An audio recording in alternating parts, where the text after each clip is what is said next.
그래서 우리가 말하기를 우리는 내일 일은 난 몰라요. 그래서 우리는 항상 이렇게 살아야 됩니다. 자, 우리가 늘 주일날 하는 대로 그래서 누군가 할 일이면 언젠가 할 일이면 어차피 할 일이면 우리 안승배 집사님, 이민아 집사님은 오래간만에 오셔가지고 이게 무슨 말인가 꼭 오늘 외우고 가세요.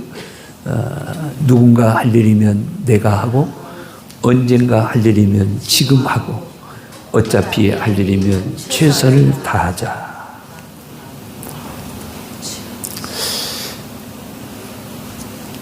오늘 본문은 하나님의 영에 감동된 사람이 등장합니다. 그 하나님의 영에 감동된 사람이 누구냐 하면 요셉이라는 사람입니다. 이 애굽의 바로 왕부터 꿈 얘기를 들은 요셉은 그 꿈을 정확하게 해석해 줍니다. 바로 왕이 꿈을 꿔요. 바로 왕이 꿈을 꾸는데 바로 왕의 꿈에서 보니까 7 좋은 암소와 7 좋은 이삭을 이렇게 보게 됩니다. 그리고 또 파리한 7 암소와 동풍에 말라버린 또 7 이삭을 보게 됩니다. 자, 이 꿈을 요셉은 바로 하나님의 영에 감동된 요셉은 이렇게 해석을 해줍니다. 왕이여, 7 좋은 암소와 7 좋은 이삭은 애굽 땅에 7배 7년 동안 이 땅에 풍년이 있을 것을 보여주는 것이고, 그 위에 파리하고 흉한 7 암소나 동풍에 말라 속이 빈 7 이삭은 7배 동안 있을 흉년을 보여주는 것입니다. 라고 지금 바로 왕한테 말해주고 있습니다. 곧 하나님께서 하시고자 하는 일을 애굽의 바로 왕에게 미리 보여주신 것인데, 한마디로 말하면 애굽 이 땅에 7년 동안 큰 풍년이 있겠고 그 후에 7년 동안은 흉년이 너무 심해가지고 망할 것이다. 이렇게 지금 애굽 왕 바로의 꿈을 해석해 주고 있습니다. 이 꿈의 해석을 해준 요셉에게 바로 왕이 이방신을 섬기는 바로 왕입니다. 그 바로 왕이 바로 이렇게 고백합니다. 창세기 오늘 본문 41장 38절입니다. 시작. 바로가 그의 신하들에게 이르되 이와 같이 하나님의 영에 감동된 사람을 우리가 어찌 찾을 수 있으리요. 여러분, 그 옛날이나 지금이나 반드시 그 나라가 복을 받으려면, 정말 그 나라가 잘 되려면 누가 있어야 되느냐? 하나님의 영에 감동된 사람들이 있어야 합니다. 할렐루야. 특별히 왕 옆에, 이 왕 옆에 이 지금 여러분 요셉이 있는데, 그 요셉이가 이렇게 7년 대풍년을 말하고 그 다음 그 풍년 뒤에 7년 큰 흉년을 기억해서 말해서 그 흉년 동안에는 풍년 든 거 생각도 못할 만큼 이 나라는 망한다. 이렇게 말해주고 있습니다. 이 이야기를 들은 바로 왕이 그 요셉을 가리켜서 신하들에게 말합니다. 뭐라고 말합니까? 이와 같이 하나님의 영에 감동된 사람을 우리가 어찌 찾을 수 있으리요? 이 세상의 가장 좋은 정책은 바로 무엇이냐? 가장 최고로 중요한 것이 뭐냐? 이처럼 지도자라고 하는 사람들은, 또한 백성도 마찬가지지만 특별히 지도자라고 하는 사람들은 어떤 사람이 되어야 되는가? 하나님의 영에 감동된 사람이 있어야 합니다. 할렐루야. 우리 대한민국이 지금, 우리 대한민국 언제부턴가 항상 그러죠. 여당은 여당 말대로 하면은 나라가 잘 살 것 같고, 야당은 야당대로 자기들이 주장하면 주장한 대로 잘 살 것 같지만 아닙니다. 아니, 제일 중요한 것은 바로 뭐냐? 하나님의 영에 감동된 사람들이 정치를 해야 됩니다. 할렐루야. 하나님의 감동된 사람이 있느냐 없느냐가 그 나라가 행복하냐 불행하냐 하는 거예요.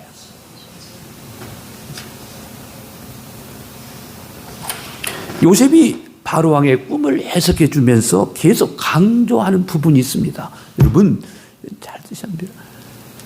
이 요셉이 바로 왕의 꿈을 해석해 주면서 강조하는 부분이 있어요. 창세기 41장 25절입니다. 시작. 요셉이 바로에게 하는데 바로의 꿈은 하나님이 그가 하실 일에게 바로에게 보이셨다. 이렇게 말합니다.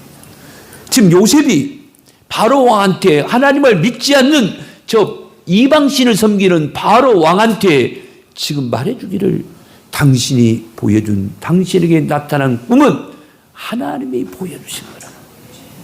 하나님의 역사요. 지금 하나님이 함께 하신 거예요. 41장 28절을 봐요. 시작.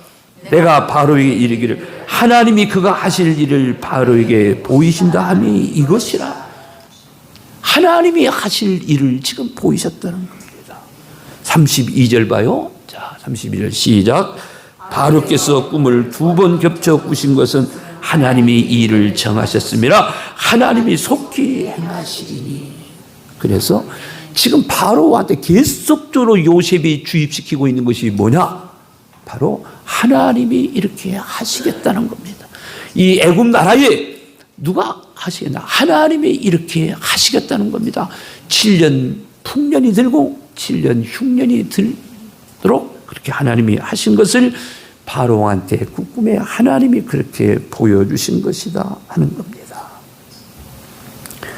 하나님이 하실 일을 정하셨고 하나님이 하실 일을 바로에게 보이셨고 하나님이 하실 일을 속히 행하신다는 것입니다. 여기 하나님이라는 주어는 이 하나님의 주어는 정관사 하를 붙여가지고 하 엘로임 언어에는 이렇게 되어 있어요. 하 엘로임이라고 쓰고 있는데 곧 그 하나님이란 뜻입니다.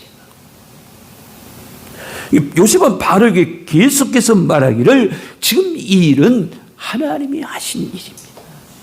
이 일은 하나님이 하신 일입니다. 보여준 건 하나님이 이렇게 보여준 겁니다. 그래서 당신이 섬기는 그 당신의 신이 당신에게 꿈에 그렇게 보여준 것이 아니라 당신이 섬기는 신이 당신에게 보여준 것이 절대 아니라 지금 하나님이 당신에게 그렇게 보여주신 것이라는 겁니다. 할렐루야. 그래서 그 일을 성취할 분도 하나님이시고 그것을 보여주신 분도 하나님이시다라는 겁니다. 요셉이 불길한 꿈을 꾸고 괴로워하는 이방인의 최고의 권력자에게 담대히 이 일은 하나님이 하신 일이다. 하나님이 보여주신 것이다. 이렇게 말하고 있습니다. 요즘 지금 이 시대를 살아가는 우리 대한민국의 어느 누구 그냥 일반인이든 지도자든 누굴 막론하고 우리 대한민국에 가장 큰 위험한 것이 있어요. 그게 뭐냐? 나라는 것입니다. 이제는 누구의 통치, 누구의 말, 누구의 것도 전혀 들으려고 하지 않는 그런 세상을 지금 우리가 살아가고 있습니다. 다시 말하면 주인은 나다라는 겁니다. 누군가의 지도를 받으려고 하지도 않습니다. 이번에 우리 금요 성시와 조창 기도회를 중동교회에서 했는데 그 목사님이 설교하기 전에 이런 이야기를 합니다.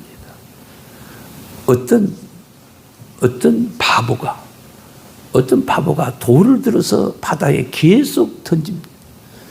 누군가가 말했습니다. 당신이 이 던지는 돌로는 이 던지는 절대로 바다를 메꿀 수가 없고 이 돌이 올라올 수가 없습니다. 그래서 이 바보는 계속 돌을 던집니다. 그게 누구냐? 마치 그 사람이 돌을 던지는 그 사람이 오늘 이 시대를 살아가는 우리 설교자라. 아무리 돌을 던져도 그 바다가 메꿔지지 않듯이 아무리 설교하고 아무리 전하고 아무리 해도 왜 귓구멍이 두 개인 줄 아냐? 오른쪽으로 듣고 왼쪽으로 흘러보내기 위해서 귓구멍이 두 개다. 마치 이런 것처럼. 마치 돌멩이를 가지고 바다에 던지면서 그 바다가 돌이 차오르기를 기대하면서 그렇게 돌을 던지는 어리석은 바보처럼 오늘 이 시대의 설교자가 그렇다. 이분이 그렇게 말씀하시면서 오늘의 이 시대의 설교자를 그렇게 비유하시더라. 여러분, 저나 여러분이나 나의 주인은 누구신가? 하나님이 되어야 합니다. 내 주인은 하나님이 되어야 되는 거예요. 그러면 우리는 그분 앞에 겸손할 수 있고 그분 앞에 온유할 수 있고 그분의 말씀을 받을 수 있는 준비된 자가 돼요. 내가 주인으로 사는 인생. 하나님이 우리의 삶에, 저와 여러분의 삶에 하나님이 주인 되어주시기를 예수 이름으로 축원합니다. 하나님이 나를 사랑하셨고 하나님이 나와 함께 하시고 하나님의 모든 것을 이루어 주신 분, 하나님이 나를 친히 인도하신 분을 고백하며 사는. 그래서 우리는 늘 오늘 우리 찬양대가 찬양한 것처럼 모든 것이 하나님의 은혜. 금년 한 해도 이렇게 이 마지막 주일을 이렇게 예배를 드린 것도 하나님이 함께 하셨고 하나님이 도와주셨습니다. 이렇게 진심으로 나의 주인은 하나님이심을 우리가 고백하는 우리 모두 되기를 주의 이름으로 축원합니다. 역사의 주관자 하나님을 주인으로 모신 삶이 되어야 됩니다. 하나님이 내 삶의 주어가 되면 단순해집니다. 복잡해지지 않습니다. 왜 이렇게 우리의 삶이 복잡한가? 하나님이 내 삶의 주어가 되지 못하기 때문에 그렇습니다. 하나님이 주어가 되면 우리의 삶은 간단해지고 단순해집니다. 복잡해질 이유가 없는 겁니다. 그래서 여러분 머리가 복잡해지거들랑 무슨 일이 머리가 아주 복잡해지거들랑 하나님이 내 앞에 내 주어가 되지 못했구나. 이렇게 진단하면 100% 맞는 말입니다. 걱정과 염려와 근심할 이유가 없는 겁니다. 왜? 하나님이 주어가 되면 모든 것을 하나님께 맡깁니다. 그리고 우리는 그분의 인도함을 받기 위하여 기도하는 줄로 믿으시기를 바랍니다. 하나님이 내 삶의 주어가 되면 예배 시간이 행복해집니다. 예배 시간이 기다려집니다. 예배 시간이 사모하게 됩니다. 행복. 그리고 하나님이 내 인생의 내 삶의 주어가 되면 우리는 담대해집니다. 능력이 생깁니다. 문제가 생기는 것은 항상 내가 주어가 되니까 문제가 되고 마는 겁니다. 이제 요셉은 바로왕의 위기를 벗어날 수 있는 방법을 두 가지로 제안합니다. 요셉이 말합니다. 창세기 31장 33절입니다. 시작. 이제 애굽 땅을 다스리겠습니다. 명철하고 지혜 있는 사람을 택하여 애굽 땅을 다스리게 하소서. 이 말은 요셉이 이렇게 말하지만 이 땅이 살려면, 이 땅이 망하지 않고 살려면 하나님이 이렇게 보여줬지만 이 땅에서 살려면 어떤 지도자가 나오냐? 당신 옆에는 명철하고 지혜 있는 사람이 당신 옆에서 국정을 지금 함께 봐야 된다는 겁니다. 명철하고 지혜 있는 사람. 이게 누구냐? 예수 믿는 사람인 걸 믿습니다. 세상에요, 아무리 공부 잘해도 명철하지 않아요. 아무리 공부 많이 해도요, 지혜롭지 않습니다. 명철하고 지혜 있는 자는 어디로부터 오는 것 같다? 하나님으로부터 오는 줄로 믿으시기를 바랍니다. 그래서 명철하고 지혜 있는 사람을 택하여 애굽 땅을 다스리게 하소서. 지금 당장 나라의 위기를 극복할 수 있는 명철하고 지혜 있는 지도자를 빨리 세워야 한다는 것을 요셉은 바로왕한테 지금 말해주고 있습니다. 시대를 분별할 줄 알고 상황을 잘 분별할 수 있는 통찰력을 가지고 능력 있게 일을 처리할 수 있는 지도자가 필요하다는 겁니다. 하나님이 보여주셨고 하나님이 이렇게 앞으로 하지만 이런 보여주신 하나님의 이 은혜 속에서 잘 감당하고 지혜롭게 일을 국정을 일할 수 있는 바로왕이여, 당신은 지혜롭고 명철한 사람을 당신 옆에 두어야 한다는 겁니다.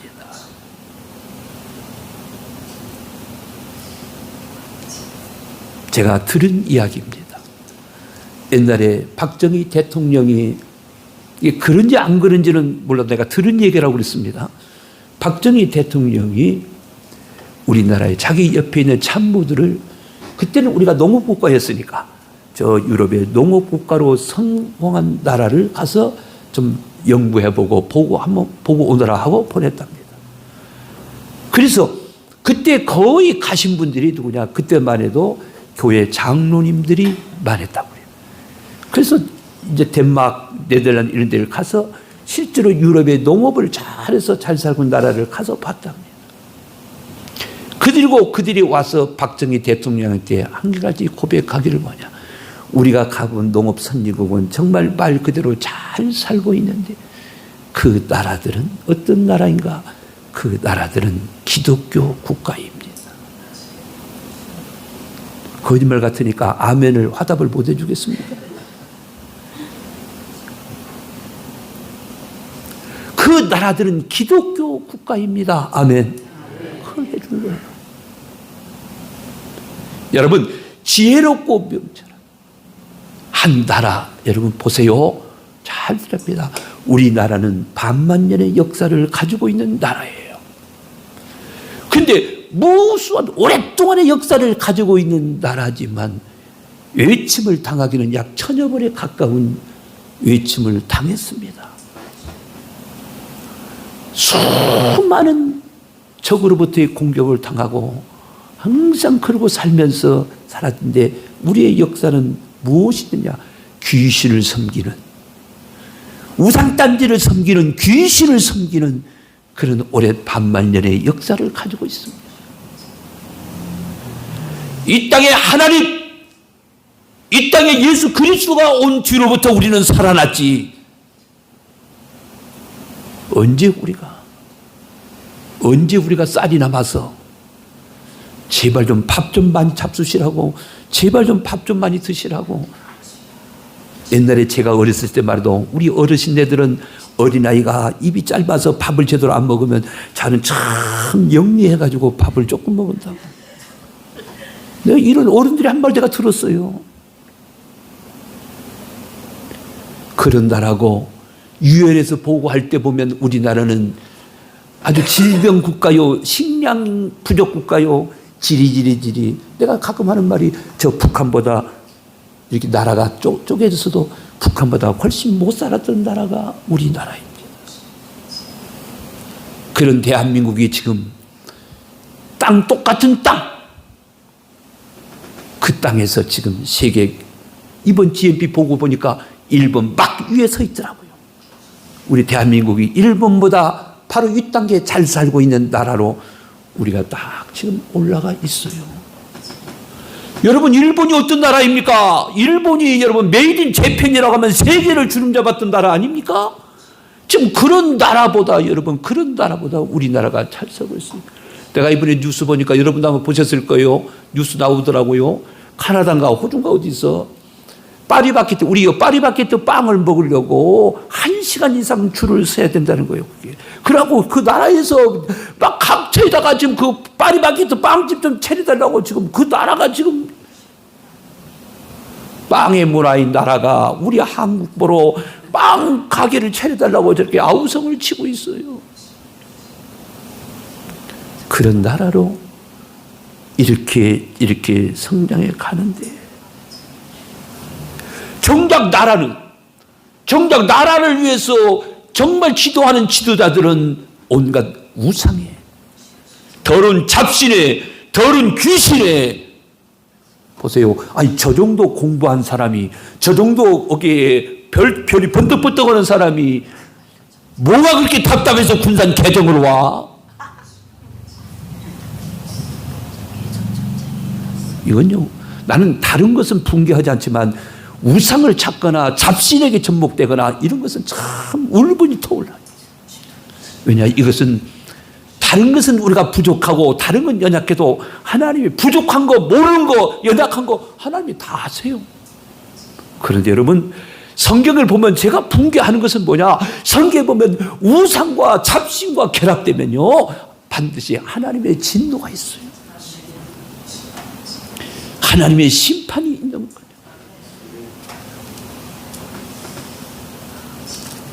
정말 여러분, 우리나라가 정말 이렇게 하나님의 이 은혜 속에서 정말 살아가려면 지도하는 지도자들이 무릎을 꿇고 기도하고, 그 지도자들 속에는 반드시 누가 있어야 되느냐? 하나님의 영에 감동된 이 요셉 같은 사람이 거기에 함께 있어야 할 줄로 믿습니다. 그래야 우리나라가 살아가요. 그래야 우리 하나님의 은혜 속에 우리가 복을 받고 살아갑니다. 그래서 정말 중요한 것은 뭐냐? 지도자를 잘 만나야 된다는 것은 여러분, 모르는 사람은 없잖아요. 근데 우리 예수 믿는 사람도 지도자를 만날 때, 지도자를 이야기할 때 세상적으로 말하는 사람 많이 있어요. 하나님의 영에 감동된 사람. 어쩌다 기도해도 여러분 반드시 기도하시기를, 주여 우리의 지도자는 하나님의 영에 감동된 지도자가 꼭 되기를 원합니다. 무슨 국회의원 선거, 무슨 선거만 돌아오면 저 서울 미아리 딸이 옆에 막 점집이 막 문전성시를 이룬다잖아. 아니, 가장 중요한 것은 하나님이 우리에게 복을 주시고, 하나님이 지혜를 주시고, 하나님이 함께 하시는 이 은혜가 이루어지기를 주의 이름으로 축원합니다. 가정도 마찬가지고, 직장, 나라도 지도자들이 잘 세워져야 합니다. 그리고 잘 다스려야 됩니다.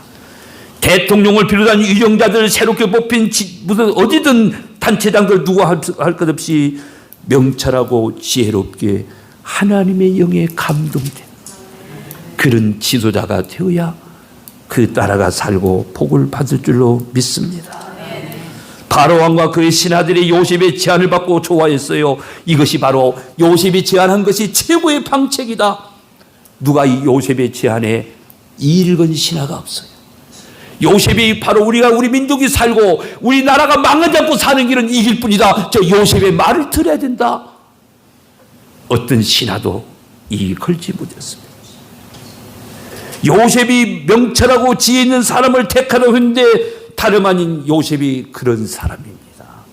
그래서 바로 왕은 이렇게 말합니다. 창세기 41장 38절 39절 시작. 바로가 그의 신하들에게 이르되 이와 같이 하나님의 영에 감동된 사람을 우리가 어찌 찾을 수 있으려 하고, 요셉에게 이르되 하나님이 이 모든 것을 네게 보이셨으니 너와 같이 명철하고 지혜 있는 자가 없도다. 아멘. 명철하고 지혜 있는 지도자를 택해라고 했는데 바로 왕이 볼 때는 너만큼 명철하고 지혜 있는 자가 없도다. 그러니 네가 내 옆에서 이제 모든 것을 나라를 다스리라고 이렇게 청원합니다. 이방인의 눈으로도 요셉은 하나님의 영에 감동된 사람으로 인정을 받아요. 바로 왕은 이방신을 섬기는 왕입니다. 그럼에도 불구하고 이방신을 섬기는 왕도 요셉이 하나님의 영에 감동된 사람임을 인정합니다. 하나님을 주어로 삼고 사는 요셉의 말과 행동은 이방인에게도 명철하고 지혜롭게 보였습니다. 바로가 말하는 것처럼 요셉은 하나님의 영에 감동된 사람입니다. 하나님이 요셉과 늘 함께 해주셨고 요셉 역시 늘 하나님을 의지하고 따랐습니다. 요셉의 그런 마음에 하나님의 감동하심, 은혜가 주어진 것입니다. 그러니까 우리는 무엇이 하나님의 뜻인지 무엇이 세상적인 것인지를 금방 알 수 있었습니다. 사랑하는 여러분, 하나님의 영에 감동된 우리 모두가 되시기를 주의 이름으로 축원합니다. 세상 지식으로 탁월해지는 자보다 하나님의 영에 감동되고 그리하여 명철하고 지혜 있는 자가 되시기를 예수의 이름으로 축복합니다. 초대교회 역시 마찬가지입니다. 건강한 공동체가 세워가기 위해 평신도 지도자들에게 요구하는 기준이 있었습니다. 그게 바로 뭐냐? 성령과 지혜로 충만함입니다. 우리 교회 지도자들은, 우리 교회 평신도 지도자들은 그 7 집사를 택할 때 우리 교회 지도자들, 평신도 사역의 지도자들은 누구를 택해야 할 것이냐라고 할 때 그들은 사도행전 6장 3절을 이렇게 기록하고 있습니다. 시작. 형제들아 너희 가운데서 성령과 지혜가 충만하여 칭찬받는 7 사람을 택하라. 우리가 이 일을 그들에게 맡기고. 보세요. 오늘날의 한국 교회가 잘못된 것 중에 하나가 저 사람은 공부를 많이 했고 저 사람은 높은 자리에 있고 저 사람은 직책이 좋고 저 사람은 뭐 회사에서 대단한 사람이고 그런 사람이 교회에 와서 그런 사람은 마땅히 대접을 받아야 된다고 생각하는데 아니에요. 물론 무시하자는 거 아닙니다. 그러나 교회에서의 지도자는 어느 자리에 어느 곳에서 일하던 교회는 성령이 충만하고 하나님의 지혜가 있는 자가 여러분 정말 일꾼의 사명을 감당하는 줄로 믿으시기를 바랍니다. 성막을 만드는 출애굽기 보면 성막을 만드는데 여러분 부살레라는 사람이 나오고 오홀리압이라는 사람이 나오는데 하나님의 영에 감동되어서 그들은 성막을 만드는 일을 해요. 그냥 쓰임 받는 것이 아니라 부살과 바로 여러분 오홀리압은 하나님의 영에 감동되어서 하나님의 성막을 지었다고 말씀하고 있습니다. 하나님의 영에 감동된 사람으로 말할 수 있는 우리 교회가 되기를 예수의 이름으로 축원합니다. 성령의 인도함을 받는 사람이 여러분 살려내는 것입니다. 하나님의 사람들이 정말 이 세상에 너희는 세상의 빛이 되고 너희는 세상의 소금이 되라고 하지 않습니까? 바로 오늘 하나님의 영에 감동된 사람이 이 세상을, 이 시대를 분별하기도 합니다. 그래서 바로 왕은 요셉을 애굽의 총리로 세웁니다. 바로가 한 것이 아니라 누가 한 것입니까? 하나님이 하신 것입니다. 창세기 41장 40절 41절을 보세요. 시작. 너는 내 집을 다스리라. 내 백성이 다 네게 명령에 복종하느니 내가 너보다 높은 것은 내 왕자뿐이니라. 바로가 또 요셉에게 이르되 내가 너를 애굽 온 땅의 총리가 되게 하노라 하고 그 큰 애굽을 다스리게 합니다. 그 애굽의 온 신하들이 바로 왕 옆에 많이 있지만 이렇게 지혜롭고 총명한 하나님의 영에 감동된 이 사람이 바로는 총리로 온 나라를 다스릴 수 있도록 그런 권세를 주게 됩니다. 하나님의 도움을 힘입어 그는 애굽이 다시 살게 되는 역사를 말하고 있습니다. 작게는 우리 살고 있는 곳, 좀 늦게는 우리 나라에 누가 이 시대에 지금 이런 시대에 누가 필요하냐? 무당을 찾아가고 구슬하고 점을 치고 그런 것들이 한속기 끊어지고 하나님 앞에 두렵고 떨림으로 무릎을 꿇고 기도하는 사람이 나타나야 합니다. 우리는 그런 자가, 그런 사람이, 하나님의 영에 감동된 사람이 이 나라의 지도자가 되어야 할 줄을 믿으시기를 바랍니다. 할렐루야. 그래야 이 나라를 살릴 수 있어요. 로마서 12장 2절에 바울은 말합니다. 너희는 이 시대를 본받지 말고 오직 마음을 새롭게 함으로 변화를 받아 하나님의 선하시고 기뻐하시고 온전하신 뜻이 무엇인지 분별하도록 하라. 하나님의 영에 감동된 사람이 되시기를 축복합니다. 그러기 위해서는 무엇이 내게 소중한가? 하나님의 영에 감동되기를 원하는 사람은 하나님 앞에 예배하기를 힘씁니다. 하나님 앞에 이 예배는 너와 내가 만나자는 것입니다. 그래서 우리는 예배를 통해서 여러분 귀한 은혜가 받고 기도가 회복되기를 예수 이름으로 축원합니다. 위대하게 쓰임받는 요셉처럼 하나님의 영에 이끌려 가야 됩니다. 어제 저녁까지 해마다 연말이 되면 어떻게 보내야 그래도 며칠간이라도 하나님 앞에 좀 그래도 이쁨을 받을까? 그래서 금년에는 성경을 통독해야 되겠다. 제 목회한 일에 마이크를 붙들고 소리를 내면서 성도들과 함께 소리내어 이렇게 통독해보기는 처음이었습니다. 혼자 목양실에서 있고 그랬지 성도들과 함께 성경을 통독하자. 처음 있어. 무슨 그리 자존심이 센지.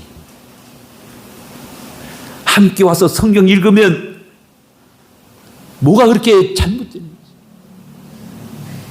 지나갔으니까 내가 이야기하는데 앞으로 혹시라도 금년 연말에 또 성경 읽자 하면 순종하시기를 바랍니다. 하나님의 영이에요. 말씀은 진리의 영이에요. 그 말씀이 우리 안에 거하시고 함께 공동체 한 지체로서 주어진 시간 속에 와서 하나님의 말씀을 함께 읽는다는 거, 이게 얼마나 은혜가 돼요. 이게 얼마나 좋은 거예요. 여러분, 우리는 어떤 일이 있어도 하나님의 영에 감동돼. 정말 성령에 충만한 우리 모두가 되시기를 예수님의 이름으로 축원합니다. 하나님의 영에 감동된 사람. 지금 이 시대에, 지금 우리나라에 어느 곳이든 이 감동된 사람이 필요합니다. 그렇지 않으면 섰다고 하는 자는 넘어질까 조심하라. 정말 우리는 이 하나님의 영에 감동된 은혜가 우리에게 절대적으로 필요한 이 시대를 살아가고 있음을 영적으로 꼭 깨달을 수